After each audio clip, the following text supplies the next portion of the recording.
حضرت سیدنا امیر معاویہ رضی اللہ تعالیٰ عنہ آپ ایک دن مسجد تشریف لے کے آندے نے. لوگاں دیکھتے ہیں آپ حلقہ بنایا ہوا لوگاں نے. آپ نے ارشاد فرمایا کس مقصد واسطے بیٹھے ہو؟ عرض کیتی ذکر خیر پہ کرنے ہیں، ذکر پہ کرنے ہیں. آپ نے ارشاد فرمایا کہ تسی اللہ کی قسم کھا سکتے ہو؟ تسی واقعی ایسے مقصد واسطے بیٹھے ہو، کسی اور مقصد واسطے نہیں. عرض کیتی کیوں نہیں؟ اسی اللہ کی قسم کھا سکتے ہیں کہ ایک مقصد واسطے ہی اسی اس جگہ تے بیٹھے ہیں، ذکر کرتے پے ہیں.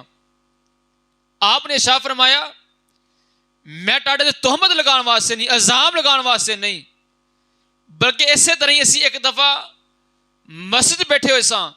امام الانبیاء صلی اللہ علیہ وآلہ وسلم تشریف لے کے آئے. آپ نے ارشاد فرمایا صحابہ کس مقصد واسطے بیٹھے ہو؟ عرض کیتی اللہ دی حمد و ثنا پہ کرنے ہیں، اللہ دا شکر پہ ادا کرنے ہیں کہ اللہ نے تانوں سانو عطا فرمایا اور اسی دین اسلام قبول کیتا. اے شکر پہ ادا کرنے ہیں. امام الانبیاء صلی اللہ علیہ وآلہ وسلم آپ نے ارشاد فرمایا اس چیز پر تسی قسم دے سکتے ہو؟ عرض کیتی کیوں نہیں؟